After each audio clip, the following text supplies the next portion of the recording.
Good morning, everybody. It's Sultan Ramsey, the political preacher here. I want to talk about a sensitive topic today.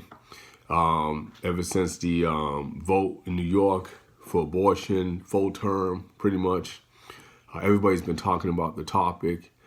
I've always been, keep my ear to the ground, listening, seeing what people are saying, hoping somebody will say what I'm about to say today. That way I wouldn't have to say it. But nevertheless, it didn't happen. And so here I am. I've got my Bible here today. This is the authority in my life. You can't have somebody who's trustworthy, who's without authority in their life. That's just the way it is. And, my authority is God through Christ. And one day I'll share my testimony. Not today, though, but one day, many people who know me already know my testimony. And, so I brought the word out today. And, this is a touchy subject. This is a subject that gets down to the depths of people's hearts. It's about life. It's about our value that we place on life. And, this is a subject that's been, debated. You got pro-life and you got, right to choose and all that. I don't want to talk about any of that today. I want to talk about the subject at hand. I want to talk about what causes it. And I want to talk about some solutions. I don't want to be a person who always talks about, hey, the statistics in the black community and, how we need help and all that. And I offer help. And I realize that, a touchy subject like this and many of the subjects I have to touch on, if a white guy came and tried to tell it to you, it'd be offensive. And I understand, and we might not be received. So somebody got to say it. And I feel that God has sent me to say certain things and I'm going to say them and do what he tells me to do. So I'm going to ask you to give this at least, 5 minutes of your time before you cut it off and just give me a chance to share what I have to say, okay? So on this subject here, I have one verse in the Bible. It's in 1 Corinthians chapter 11, verse 3. And it says, I would have you know that the head of every man is Christ, and the head of the woman is the man, and the head of Christ is God. And so in this verse, it establishes headship. Headship is, a responsibility. The head, just like when it comes to your body, the head is where the brain is, and the head is what controls everything. And so similarly, though, in the Bible, a head is somebody who is in a place of responsibility. And the scripture says that the head of every woman is man. Very interesting because, in other places it talks about the head of the wife, but here it says the head of every woman. In other words, whether it's the brother who's a man, or the father who's a man, or the husband who's a man, God has delegated responsibility of the woman for her protection, for her provision. He's given it to the man. And whenever we seem to talk about abortion, we talk a lot about the woman, her body, this and that. But these women are not getting pregnant by themselves.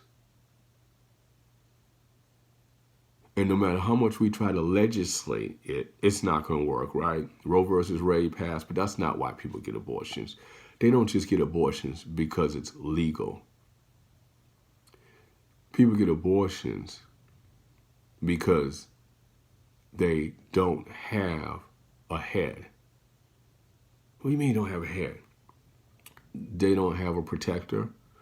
They don't have a provider. I mean, let's just be honest.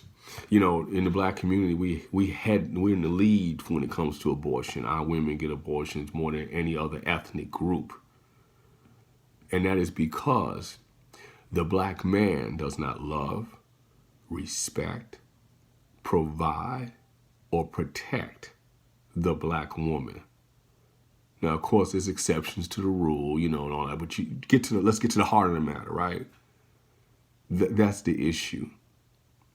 So it's no surprise at all that women are saying, it's my body. I do what I want to do with it. It is no surprise at all because they spent most of their life with no head, doing what they have to do on their own. And it's time for us to step up as men and take responsibility for what is going on in our communities and stop blaming the system, the government, and start looking in the mirror. Because it's not the government getting these women pregnant. It's not the Ku Klux Klan getting these women pregnant. You understand what I'm saying? See, we got a real epidemic, we got a real problem going on, and no one really wants to say anything about it.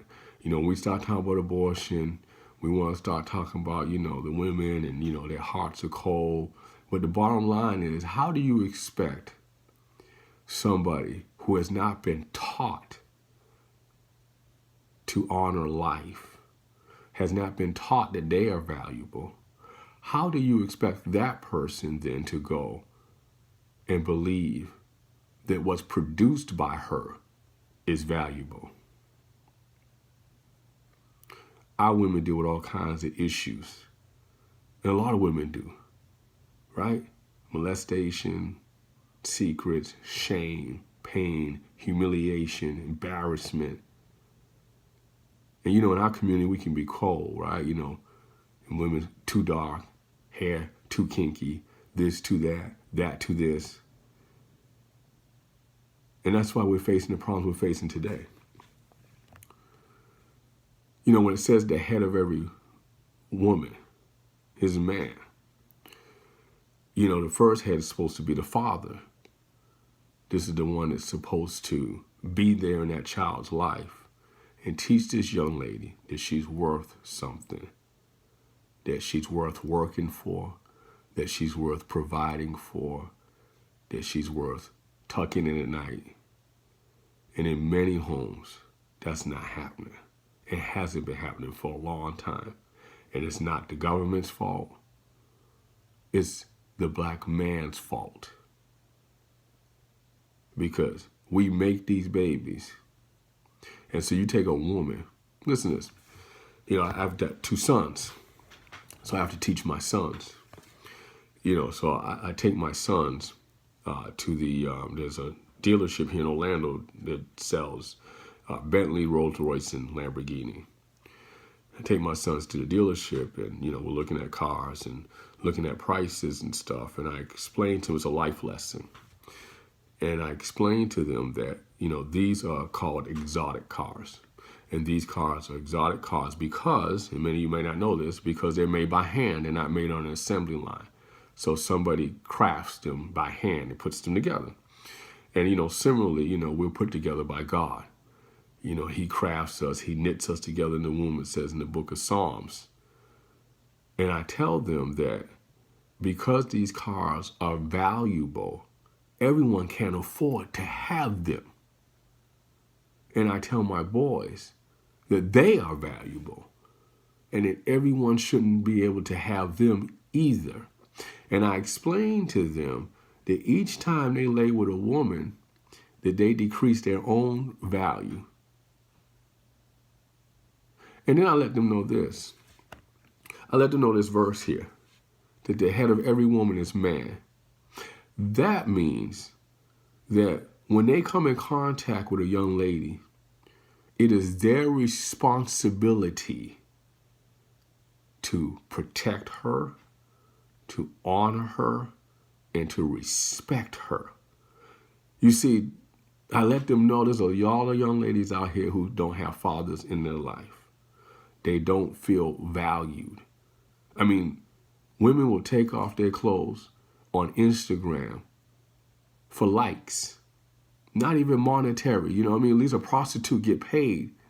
But our women are so beat down in heart and in spirit that they will take their clothes off for free just to get somebody to give them, assess them some kind of value. And so I explain to my sons that it's their job and responsibility as a man to make sure they honor and respect these young ladies. These young ladies may throw themselves at you, but you have to honor them enough and respect them enough to let them know that they're worth more to you than just a quick lay. And I expect my boys to honor that, as all men should. You see, it's our responsibility. These women are beat down and hurt. They just want to feel like they're worth something. And it's our responsibility to value them enough to say, listen, you're beautiful, but I can't lay with you if you're not my wife. So we can talk, we can hang out with it, but I can't do it. But we don't do that, do we? No. We lay with them. We get them pregnant. We didn't already moved on to the next one before they in their first trimester. And then we get upset when they go to the abortion clinic. Well, what you expect? How much you think a person can take? This girl probably been disregarded and thrown away all her life. And now you just confirm to her, she ain't worth nothing. But then you expect this same woman to believe that she can bring something of worth into this world. It's not right. So if we want to deal with the epidemic of abortion in the black community, we need to start with ourselves, the black men. Black men need to begin to honor and respect the black woman. You need to stop laying with all these women. Listen, it's so sad, right? Because some of these young ladies are pregnant by pastors who want to cover it up. Some of these young ladies have been trafficked, human trafficking, and they get pregnant and they're going to get abortion. Some of these young ladies are getting pregnant from family members who trying to cover it up and they have to get an abortion. Sexual abuse is rampant in the black community. We just don't talk about it, but it's rampant. And so it's no wonder that we have an epidemic of abortion. But if you're starting with the woman, you're starting in the wrong place. And it hasn't worked and it will not work until men like myself and like you come to God with a heart of repentance, a change of mind with how we treat our women. That's when abortion will stop. Until then, it's useless. I don't understand how we can't see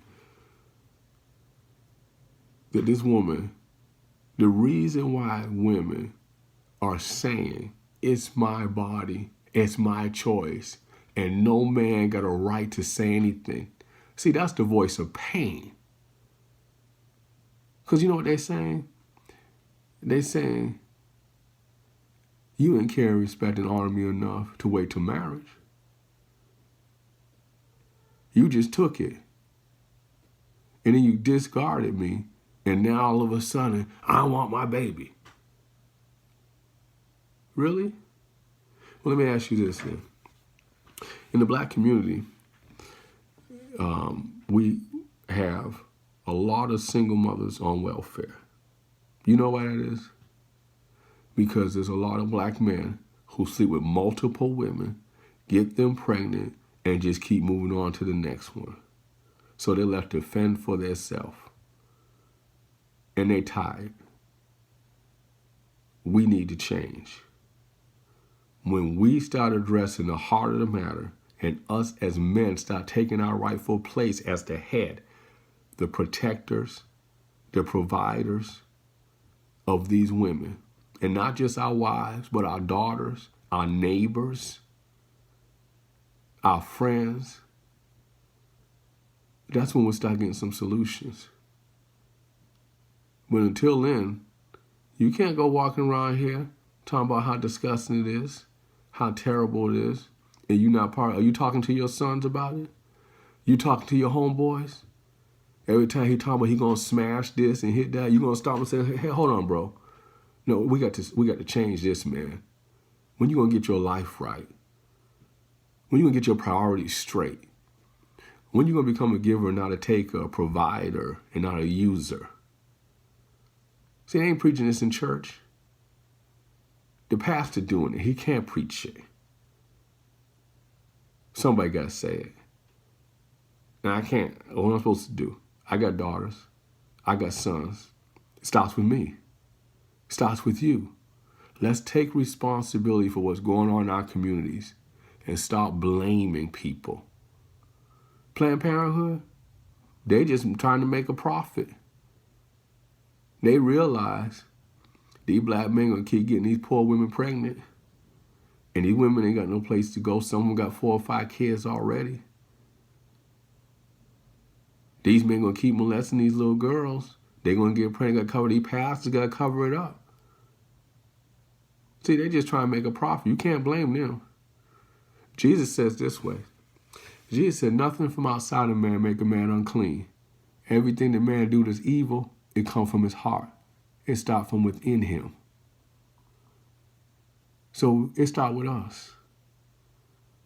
And that's my word for abortion. I ain't got much more to say. But we need to make a change. If you've been blessed by this video, you need to like it and you need to share it with everybody you know so we can start the healing process. Political Preacher on Instagram, Political Preacher on YouTube, The Political Preacher on Facebook.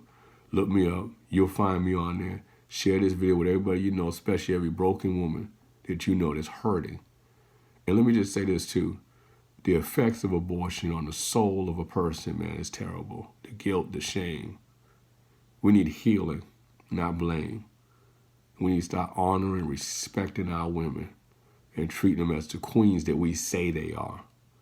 And we need to honor and respect ourselves enough to have standards and to spread these standards to our sons, our friends, our brothers, our uncles, and anybody else that we come in contact with. I'm Sultan Ramsey, the Political Preacher. This has been my episode here on abortion. Like, share, and follow. Political Preacher. God bless. Bye.